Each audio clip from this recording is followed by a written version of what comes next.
15 अगस्त 1947 के दिन भारत को अंग्रेज़ों से आज़ादी मिली थी। भारत करीब 200 साल अंग्रेज़ों की गुलामी में रहा था।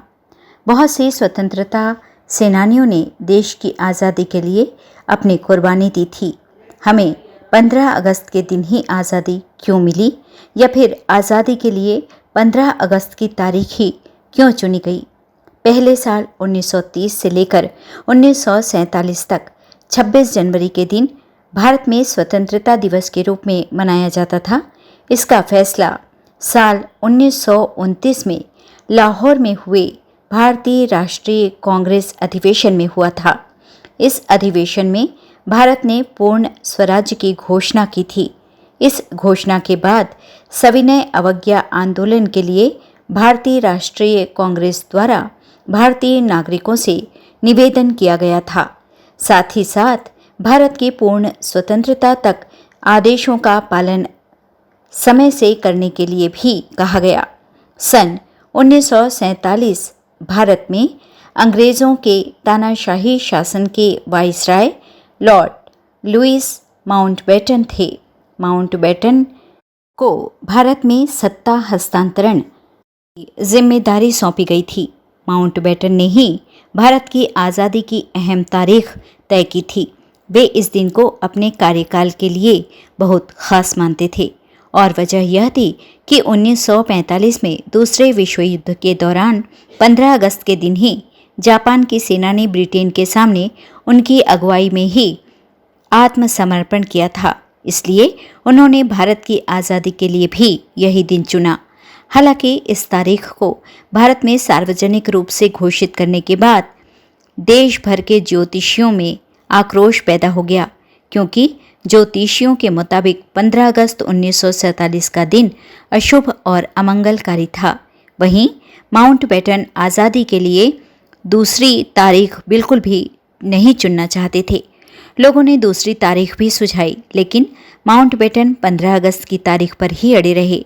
आखिरकार सबकी सहमति से एक रास्ता निकाला गया और आज़ादी के लिए 14 और 15 अगस्त की मध्य रात्रि का समय तय किया गया। अंग्रेजी परंपरा के अनुसार रात 12 बजे के बाद दूसरा दिन शुरू हो जाता है।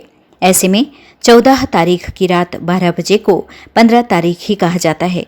वही हिंदी गणना के अनुसार सूर्योदय के बाद दूसरा दिन शुरू होता है। इसके अलावा ज्योतिषियों की ओर से एक शर्त रखी गई कि सत्ता में के हस्तांतरण का संभाषण 48 मिनट की अवधि में संपन्न किया जाए। इसलिए मुहूर्त को ध्यान में रखते हुए तय समय सीमा में ही भारत के पहले प्रधानमंत्री पंडित जवाहरलाल नेहरू ने भाषण दिया था। भारत के आज़ादी के बाद 9 दिसंबर 1947 को संविधान बनाने की शुरुआत की, जिसे 2 वर्ष 11 माह व 18 दिन में बनाकर तैयार किया गया। 26 जनवरी के दिन भारतीय कांग्रेस सरकार द्वारा भारत में पूर्ण स्वराज्य को भी घोषित कर दिया गया था और उस दिन से 26 जनवरी 1950 गणतंत्र दिवस के रूप में मनाया जाता है। शुरुआती तौर पर ब्रिटेन द्वारा भारत को जून 1948 तक सत्ता हस्तांतरित किया जाना प्रस्तावित था। फरवरी 1947 में सत्ता प्राप्त करते ही लॉर्ड माउंटबेटन ने भारतीय नेताओं से आम सहमति बनाने के लिए तुरंत श्रृंखलाबद्ध बातचीत शुरू कर दी। लेकिन सब कुछ इतना आसान नहीं था, खासकर तब जब विभाजन के मसले पर जिन्ना और नेहरू के बीच द्वंद्व की स्थिति बनी हुई थी। एक अलग राष्ट्र बनाए जाने की जिन्ना की मांग ने बड़े पैमाने पर पूरे भारत में सांप्रदायिक दंगों को भड़काया और हर दिन हालात बेकाबू होते गए। निश्चित ही इन सब की उम्मीद माउंटबेटन ने नहीं की होगी। इसलिए इन परिस्थितियों ने माउंटबेटन को विवश किया कि वह भारत की स्वतंत्रता का दिन 1948 से 1947 तक एक साल पहले ही पूर्व स्थगित कर दें। 1945 से मिल चुके थे संकेत।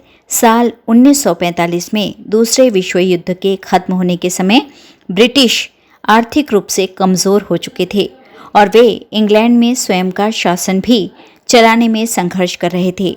ऐसा भी कहा जाता है कि ब्रिटिश सत्ता लगभग दिवालिया होने की कगार पर थी।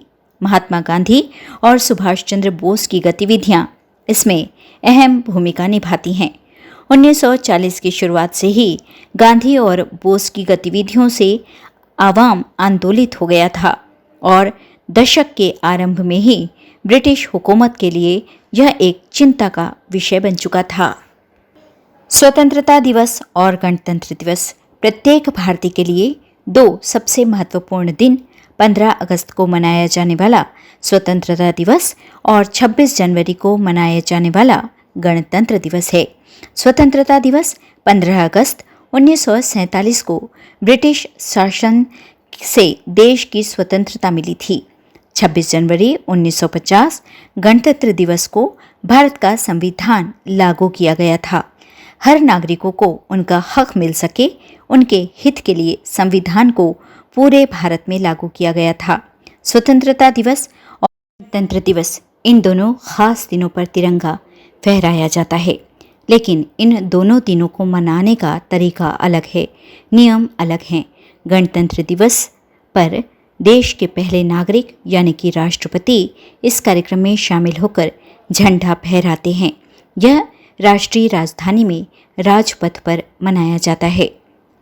इसके बाद परेड, राज्यों की झांकी, तोपखाने का प्रदर्शन आदि होते हैं।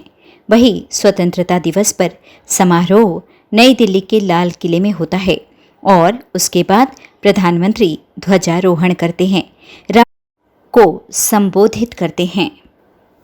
तिरंगे को फहराने में भी फर्क होता है। 15 अगस्त को तिरंगे को ऊपर की ओर खींचकर फहराया जाता है। गणतंत्र दिवस पर झंडा ऊपर ही बंधा होता है, इसे वहीं खोलकर फहराया जाता है। 15 अगस्त को तिरंगे का ध्वजारोहण किया जाता है। गणतंत्र दिवस पर झंडा फहराना कहा जाता है, न कि ध्वजारोहण। लेकिन आम बोलचाल में अक्सर हम झंडा फहराना ही इस्तेमाल करते हैं, जो कि गलत है। गणतंत्र दिवस पर राष्ट्रपति झंडा फहराते हैं और स्वतंत्रता दिवस पर प्रधानमंत्री ध्वजारोहण करते हैं। गणतंत्र दिवस पर राजपथ पर झंडा फहराया जाता है। स्वतंत्रता दिवस पर लाल किले पर झंडा ध्वजारोहण किया जाता है। राष्ट्रपति एक संवैधानिक पद पर होते हैं और संविधान लागू 26 जनवरी 1950 को हुआ था। प्रधानमंत्री एक राजनैतिक पद पर होते हैं। गणतंत्र दिवस के दिन राष्ट्रपति द्वारा झंडा फहराने का कारण ये भी है कि राष्ट्रपति देश के संवैधानिक प्रमुख पद पर होते हैं। भारत का संविधान 26 जनवरी 1950 को लागू किया गया था। इस दिन देश को पहले राष्ट्रपति मिले थे। राजेंद्र प्रसाद को देश का पहला राष्ट्रपति नियुक्त किया गया था। भारतीय स्वतंत्रता आंदोलन में देश के हर जाति, धर्म और तबके के लोगों ने हिस्सा लिया। इन लोगों का नेतृत्व करने की जिम्मेदारी भी जिन लोगों ने उठाई, उनके नाम अक्सर याद किए जाते हैं। महात्मा गांधी के साथ इन स्वतंत्रता आंदोलन में लाला लाजपत राय, बाल गंगाधर तिलक, गोपाल कृष्ण गोखले, अरविंद घोष, नेताजी सुभाष चंद्र बोस, भगत सिंह, चंद्रशेखर आज़ाद, बटुकेश्वर दत्त आदि थे। हालांकि इनमें भगत सिंह, चंद्रशेखर आज़ाद, बटुकेश्वर दत्त आदि महात्मा गांधी के अहिंसात्मक मार्ग पर चलने के लिए तैयार नहीं थे। इन्हें भारत की आज़ादी किसी भी कीमत पर चाहिए थी। इसी तरह से नेताजी सुभाष चंद्र बोस ने भी स्वतंत्रता संग्राम के लिए अपना अलग रास्ता तैयार किया और आज़ाद हिंद फौज की स्थापना की।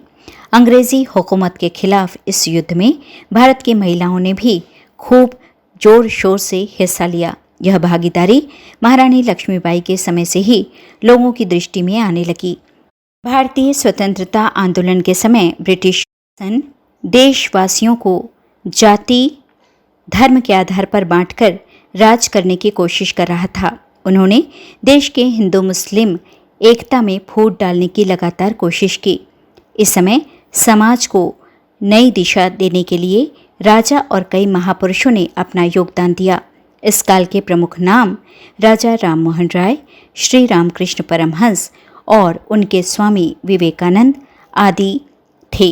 इस स्वतंत्रता को प्राप्त करने के लिए भारतवासियों ने बहुत बड़ा मूल्य चुकाया है।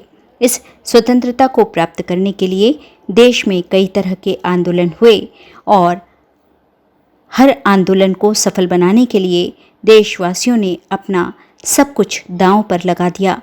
इस दौरान कई लोगों की जानें भी गईं और कई ब्रिटिश हुकूमत के अत्याचारों से शहीद हो गए।